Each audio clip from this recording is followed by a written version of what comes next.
क्या आपने कभी सोचा है कि हम किसी के साथ एक अच्छी बातचीत कैसे शुरू कर सकते हैं, वो भी सिर्फ पहली ही मुलाकात में। हम लोगों के साथ तालमेल कैसे बनाएं, कैसे लोग आपसे पहली ही मुलाकात में इंप्रेस हो सकते हैं और आपके फैंस बन सकते हैं। दोस्तों, अगर ये सब आपके दिमाग में ऑलरेडी चल रहा है तो आज की समरी आपके बहुत काम आने वाली है, क्योंकि आज हम चर्चा करने वाले हैं एक ऐसी बुक के बारे में जो आपके सभी सवालों का जवाब देगी। किताब का नाम है how to make people like you in 19 second of flash, जिसे निकोलस बॉथमैन ने लिखा है। दोस्तों, हर कोई इस बुक से कुछ न कुछ सीख सकता है।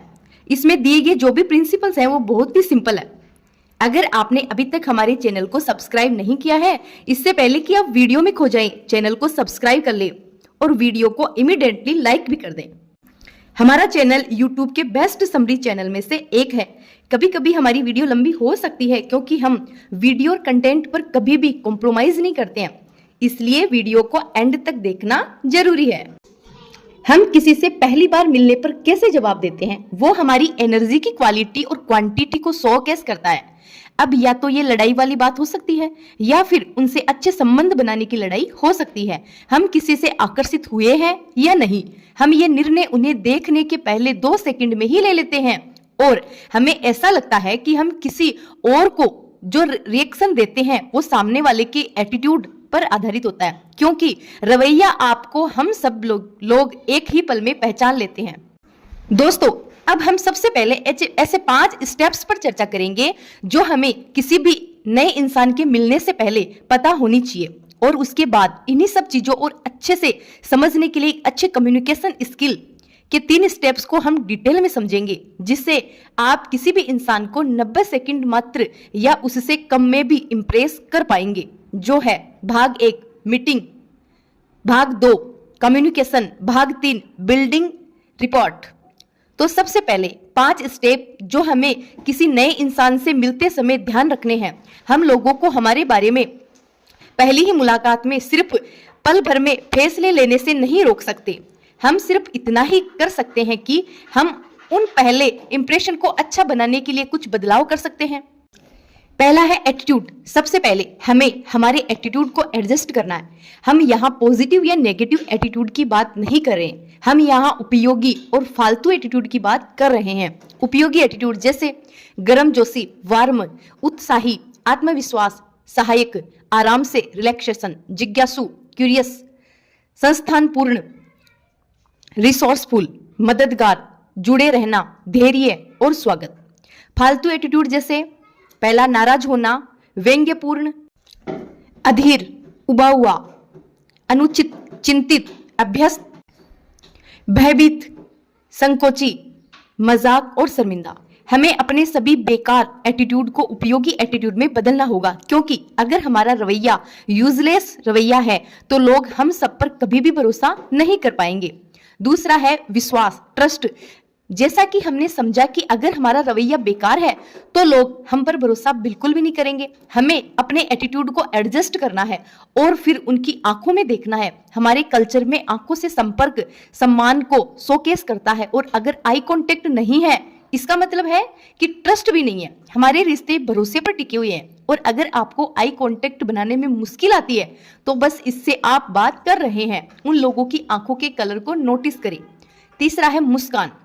तीसरी बात है मुस्कान। हमारे कल्चर में स्माइल एक अनकॉन्शियस सिग्नल भेजती है जो इशारा करती है कि आप कॉन्फिडेंस है या खुश है, पर हर किसी के पास एक नेचुरल स्माइल नहीं होती। पर यहाँ पर एक ट्रिक है जो कि सभी फैशन मॉडल अपनाते हैं। वो अंग्रेजी शब्द है ग्रेट। ग्रेट को इस्तेमाल करते हैं और इसको 3 बुस्ट में बोलते हैं। 3 वर्ड है ग्रेट, ग्रेट, ग्रेट। और जब तक आपको पता चलेगा आप स्माइल कर रहे होंगे और आपकी आंखें भी स्माइल कर रही होंगी। लेखक सबको ये कहते हैं कि अगर आप किसी को अप्रोच कर रहे हैं तो सबसे पहले आपको सामने वालों की आंखों में देखना है, फिर उसकी आंखों के रंग को देखना है। आपको फॉरवर्ड लीन नहीं होना है, अपने दिमाग में जल्दी से ग्रेट, ग्रेट, ग्रेट याद दिलाना है। इससे आपके चेहरे पर अच्छा सा लुक ट्रिगर होगा। एक चीज का ध्यान रखें, क्योंकि जब स्माइल और आई कांटेक्ट की बात आती है तो जरूरत से ज्यादा करना बहुत खराब लग सकता है, तो हल्का स्माइल और आई कांटेक्ट ही अच्छा है। चौथा, मूवमेंट्स और सेनो सिंक्रोनाइज करने की कोशिश करना बहुत जरूरी है, क्योंकि ये चीज ग्रेट पर्सनैलिटी वाले लोग रेगुलरली करते हैं। इस पॉइंट को हम वापस से लास्ट में डिटेल में डिस्कस करेंगे। पांचवा पॉइंट है कॉमन चीजें खोजें। और आखिरी चीज, हमें किसी के साथ तालमेल बनाने के लिए हमें एक कॉमन ग्राउंड सेट करना है। एक अच्छा फर्स्ट इंप्रेशन बनाने के लिए हमें एक कॉमन चीज ढूंढनी होती है, कोई भी ऐसा विषय जो दोनों के लिए कॉमन हो। अब हम कम्युनिकेशन के ऐसे 3 स्टेप्स को समझेंगे जिससे हम किसी भी इंसान को 90 सेकंड मात्र या उससे भी कम में इंप्रेस कर पाएंगे। भाग 1, मीटिंग। मीटिंग के बारे में सभी को सामान्य रूप से पता ही होता है, लेकिन इससे ज्यादा ये जानना जरूरी है कि मीटिंग फिक्स करना क्यों जरूरी है। दोस्तों, आमतौर पर मीटिंग 2 या 2 से अधिक लोगों की सभा होती है, जिसके जरिए लोग एक कॉमन गोल को हासिल करने के लिए अपने विचारों का आदान प्रदान करते हैं। और ये याद रखें कि मुलाकात सिर्फ आमने सामने ही नहीं होती, बल्कि वर्चुअली भी होती है। लेकिन हमारे लिए मीटिंग फिक्स करना क्यों जरूरी है? इसके पीछे 4 कारण हैं। नंबर 1, मजबूत रिश्ते बनाना। जब आप लोगों से मिलते हो तो ज्यादा चांस होता है कि आपका उनसे पर्सनल इंटरेक्शन होगा और हो सकता है कि आप अच्छे दोस्त भी बन जाएं। नंबर 2, आमतौर पर मीटिंग्स में बहुत सारे आइडियाज का एक्सचेंज होता रहता है, जिनसे प्रेरणा लेकर आप सुझाव दे सकते हैं या उसे अपने खुद के डेवलपमेंट के लिए यूज कर सकते हैं। नंबर 3, आपको बढ़ने में मदद करता है। कोविड की वजह से बहुत सारे लोगों ने ऑफिस नहीं जा पाए, जिस वजह से डिस्कस पर प्योज लग गया था। पहले वो सभी लोग ऑफिस में डेली बेस पर अवेलेबल होते थे। नंबर 4, मीटिंग से इनोवेशन, क्रिएशन, थिंकिंग और इंप्रूवमेंट बढ़ती जाती है और किसी को भी उनके खुद का एक बेहतर वर्जन बना सकती है। भाग 2, कम्युनिकेशन। इसीलिए मुझे उम्मीद है कि आपको ये समझ में आ ही गया होगा कि मीटिंग हमारे लिए जरूरी क्यों है। लेकिन मीटिंग में हमें बात करनी होती है, जिसके लिए हमें जरूरत होती है कम्युनिकेशन स्किल की। और इसीलिए हमें इफेक्टिव कम्युनिकेशन के लिए 3 स्टेप और अच्छे कम्युनिकेशन के लिए 3 सीक्रेट्स डिस्कस करेंगे, जो लेखक ने इस किताब में जिक्र किया है। स्टेप फर्स्ट, चाहे तो जरूरतों और लक्ष्यों को जाने। तो पहला कदम यह है कि हमें एक खास लक्ष्य या जरूरत तय कर लेना है। लक्ष्य और जरूरत को अलग करने के लिए हमें स्पेसिफाइड गोल को प्राप्त करने पर ध्यान फोकस करना चाहिए। गोल या तो पर्सनल हो सकता है या कॉमर्शियल हो सकता है। कम्युनिकेशन के तरीके दोनों के लिए सेम है। इस सिद्धांत को समझने के लिए लेखक कोलोनिक सैंडर्स के बारे में बात करते हैं। लेखक बताते हैं कि कैसे कोलोनिक सैंडर्स ने अपनी रेस्टोरेंट चेन को आज की बहुराष्ट्रीय मल्टीनेशनल कंपनी KFC में विकसित किया, जिसके 25,000 से ज्यादा आउटलेट्स 145 से ज्यादा देशों में उपलब्ध है। ये इसीलिए हुआ क्योंकि कोलोनिक सैंडर्स को पता था कि उन्हें क्या करना है, उनका लक्ष्य क्या है, एकदम साफ था।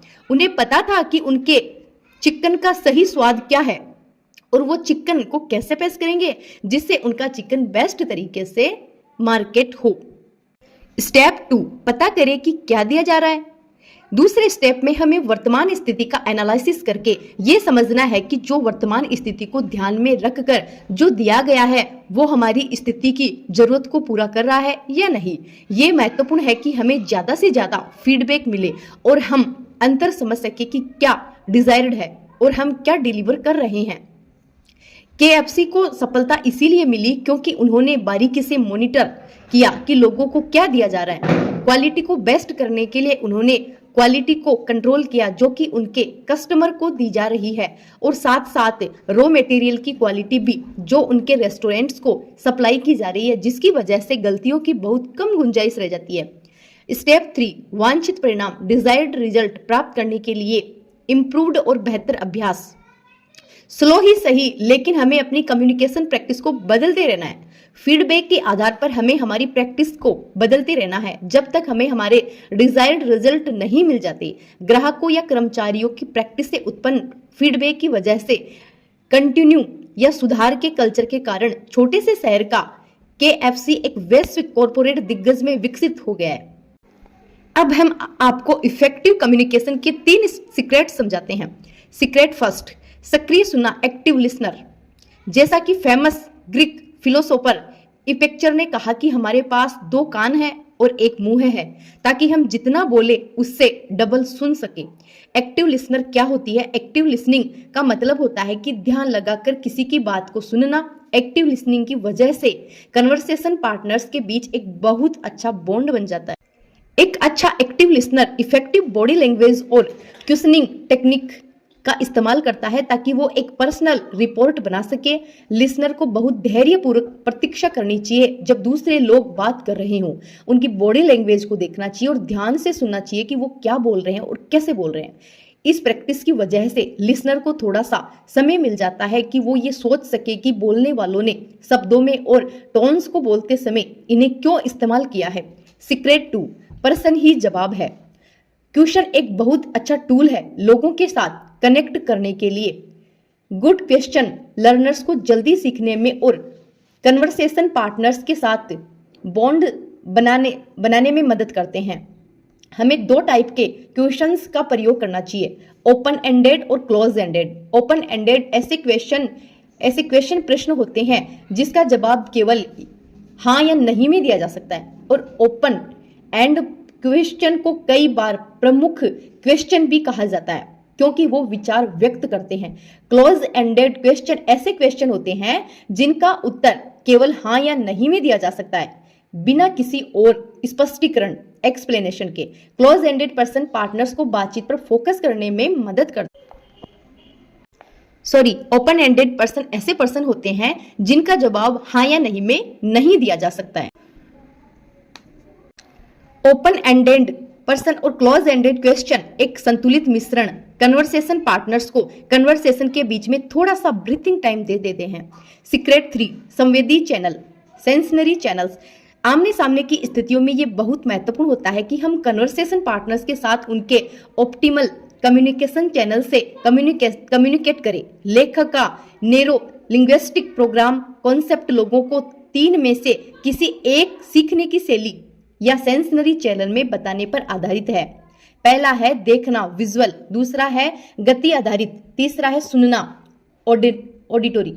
बहुत से लोग चीजों को देखकर बहुत अच्छे से समझते हैं, जैसे किताब पढ़कर, फोटो देखकर। इन्हें हम विजुअल लर्नर कहते हैं। काइनेस्टिक लर्नर यानी गति आधारित लर्नर चीजों को महसूस करके समझ पाते हैं, और ऑडिटरी लर्नर चीजों को सुनकर अच्छे से समझ पाते हैं। एक अच्छा लिसनर और ऑब्जर्वर से बताने में कुशल बना जाता है कि एक वक्ता का पसंदीदा सेंसनरी चैनल या सीखने की शैली क्या है।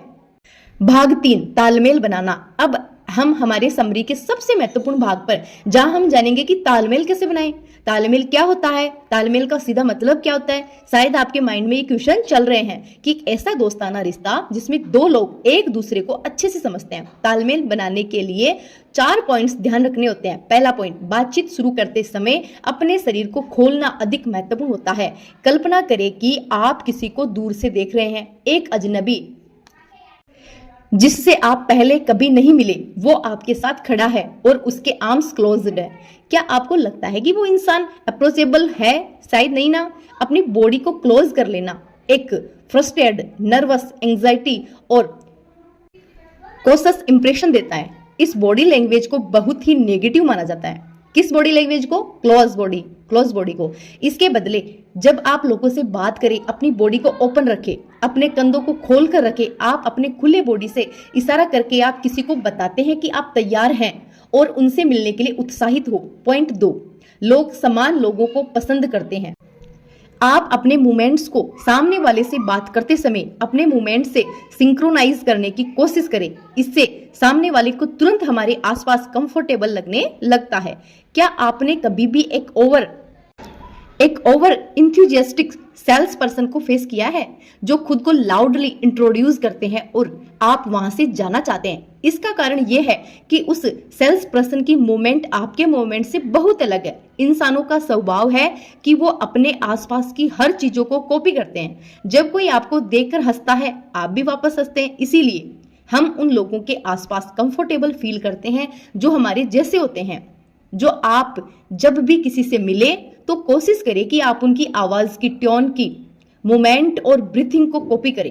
पॉइंट 3, पहले संपर्क करें। एक अच्छा तालमेल बनाने के लिए अजनबियों के बीच जो सबसे पहला आमने सामने मुलाकात होती है वो तालमेल बनाने के लिए सबसे अच्छा समय होता है, क्योंकि इसकी वजह से लोग जजमेंट लेते हैं कि क्या वो आप पर भरोसा कर सकते हैं। मीटिंग के पहले मिनट्स में ये महत्वपूर्ण, और अगर आपका पहला इंप्रेशन ही गलत होगा तो सामने वाला कभी भी उससे उबर नहीं पाएगा, चाहे वो जितनी ही कोशिश कर ले। पॉइंट 4, एक्शन शब्दों से अधिक जोर से बोलती है। आपकी बॉडी लैंग्वेज आपके शब्दों से ज्यादा लाउड होती है। ये महत्वपूर्ण होती है कि हम ये कंफर्मेशन दे कि लिसनर के हाव भाव उनके वर्बल संदेश से विरोधाभास न करें। लेखक कहते हैं कि डिजाइन द्वारा तालमेल किसी के साथ भी आसानी से बनते हैं और आसानी से अभ्यास भी किया जा सकता है। तालमेल का मतलब होता है कि आप किसी भी इंसान से अपनी पहली मीटिंग में कम्युनिकेशन स्थापित कर लेते हैं। हम यहाँ आपको तालमेल से डिजाइन के एक उदाहरण को समझाते हैं। एक जवान आदमी था जिसने कई बार अकेले डिनर किया था। वहीं पर बैठे बैठे वो अकेला बोर हो गया था। तब भी उसने एक बहुत ही खूबसूरत महिला की आवाज सुनी जो किसी को बोल रही थी कि वो एक ऑनलाइन गेमर है, पर उसके साथ बैठे उसके कन्वर्सेशन पार्टनर को उस विषय में कोई दिलचस्पी नहीं थी। तभी वो जवान आदमी जल्दी से उसके पास गया और ग्रीट किया और अपनी स्किलफुल बॉडी लैंग्वेज से तालमेल बना लिया। फिर उस जवान आदमी ने स्माइल दी और अपनी बॉडी को उस औरत की तरफ लीन किया और उसके सारे बॉडी मूवमेंट्स की कॉपी की। क्योंकि दोनों के आपसी म्यूचुअल इंटरेस्ट सेम थे, उनके लिए बात करना बहुत ही आसान था। यहाँ पॉइंट ये है कि जो लोग शर्माते हैं वो इस बॉडी लैंग्वेज को प्रैक्टिस करके ज्यादा सक्सेसफुल बन सकते हैं। धन्यवाद दोस्तों, ये किताब बहुत ही अविश्वसनीय है। इससे पहले हम ज्यादातर मोमेंट्स और एक्शन बिना सोचे समझे करते थे, पर मुझे यकीन है कि इस समरी को पढ़ने के बाद आपको पता है कि ये बेकार नहीं है और आप इसका इस्तेमाल कैसे कर सकते हैं। आपको याद रखना होगा कि आपको हमेशा अपनी बॉडी लैंग्वेज को ओपन रखना है, जिससे आप एक बेहतर, प्रभावशाली और आकर्षक इंसान, सेल्स पर्सन, नेटवर्कर और दोस्त बन पाओगे। दोस्तों, अगर आपको हमारा वीडियो पसंद आया है तो इसको लाइक, सब्सक्राइब और कमेंट करें। ऐसे ही इंटरेस्टिंग वीडियो के लिए हमारे चैनल पर बने रहें। हम आगे भी ऐसी नई नई वीडियोस लाते रहेंगे।